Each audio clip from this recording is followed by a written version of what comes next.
കാളി ദേവിയുടെ വേഷം ധരിച്ച് കുരിശിൽ നക്കിയതിന് ട്രോളുകൾക്കിരയായ Canadian rapper Genesis Yasmin Mohanraj ആരാണ്? കനേഡിയൻ റാപ്പർ ടോമി ജനസിസ് അഥവാ ടോമി ജനപ്രീതിയും പൊതുശ്രദ്ധയും നേടുന്നതിനായി മനഃപൂർവ്വം ഈ വിവാദം സൃഷ്ടിച്ചതാണെന്ന് പലരും വിശ്വസിക്കുന്നു.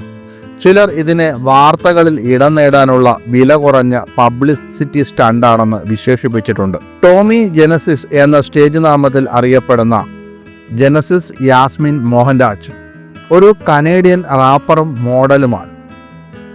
ഇന്റർനെറ്റിലെ ഏറ്റവും റിബലായ അണ്ടർഗ്രൗണ്ട് റാപ്പ് ക്യൂൻ എന്നാണ് അവരെ വിശേഷിപ്പിക്കുന്നത്. അവരുടെ സംഗീതത്തിൽ ഒരു പരീക്ഷണാത്മക ശൈലിയുണ്ട്. അതിൽ പലപ്പോഴും ലൈംഗികത പ്രകടമാക്കുന്ന വരികളും ഉൾപ്പെടുന്നു. അവരുടെ ആദ്യ ആൽബമായ ടോമി ജനസിസ് 2018 നവംബറിൽ പുറത്തിറങ്ങി.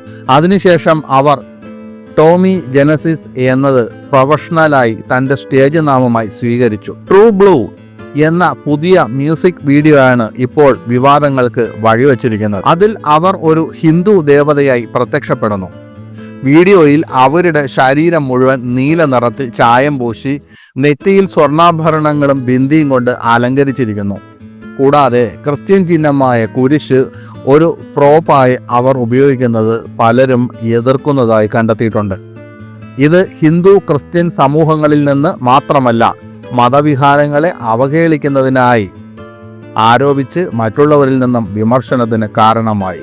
വീഡിയോയിൽ അവർ തൻ്റെ സ്വകാര്യ ഭാഗങ്ങളിൽ കുരിശ് വെക്കുന്നതും മറ്റു ചിലപ്പോൾ പ്രകോപനപരമായി അത് നക്കുന്നതും കാണും. ഹിന്ദു ക്രിസ്ത്യൻ സമുദായങ്ങളിൽ നിന്നുള്ള ആളുകൾ സോഷ്യൽ മീഡിയയിൽ ജനസിസിനെ വിമർശിക്കുകയും അവർ ദൈവനിന്ദ ആരോപിച്ച് ശക്തമായ പ്രതികരണങ്ങളിൽ ഏർപ്പെടുകയും ചെയ്യുന്നു.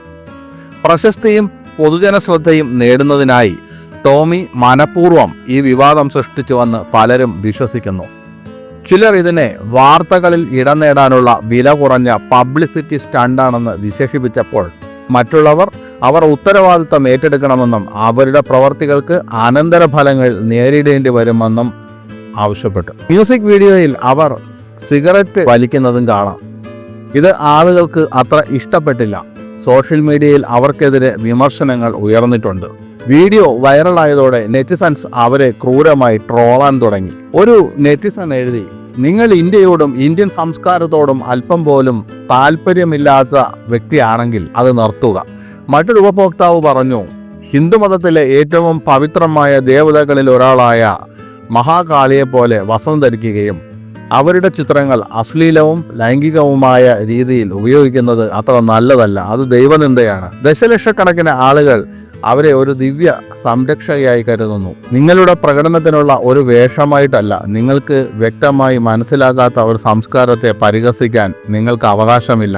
കലാപരമായ ആവിഷ്കാരം എന്ന ഒഴികഴിവിന് പിന്നിൽ ഒളിക്കാൻ നിങ്ങൾക്ക് അവകാശമില്ലെന്നും ചിലർ പറഞ്ഞു.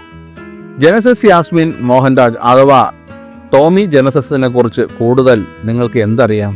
കാനഡയിലെ വാൻകൂവറിൽ ജനിച്ച അവർ മലയാളി, തമിഴ്, സ്വീഡിഷ് വംശജയാണ്. Emily Carr University of Arts and ഡിസൈനിൽ നിന്ന് സിനിമയും ശില്പകലയും പഠിച്ചു. ടോമി ജനസിസിന് ശേഷം അവരുടെ രണ്ടാമത്തെ ആൽബമായ ഗോൾഡിലോക്സ് എക്സ് 2011 സെപ്റ്റംബറിൽ പുറത്തിറങ്ങി. ട്രാപ്പ്, ഇൻഡസ്ട്രിയൽ ബീറ്റുകൾ, ഹൈപ്പർ സെക്ഷുവലൈസ്ഡ് വരികൾ എന്നിവയുടെ മിശ്രിതം അവർക്ക് ഒരു ഫെറ്റിഷ് റാപ്പർ എന്ന ലേബൽ നേടിക്കൊടുത്തതായി റിപ്പോർട്ടുണ്ട്. കാൽവിൻ ക്ലീനിന്റെ 2016 ഫാൾ ക്യാമ്പയിനായി അവർ മോഡലായി പ്രവർത്തിച്ചു. കൂടാതെ MIAയുടെ മെഴ്സിഡസ് ബെൻസ് ഫാഷൻ വീക്ക് ഷോയിലെ പ്രകടനം ഉൾപ്പെടെയുള്ള പ്രധാന ഫാഷൻ ഈവന്റുകളിലും അവർ പങ്കെടുത്തിട്ടുണ്ട്.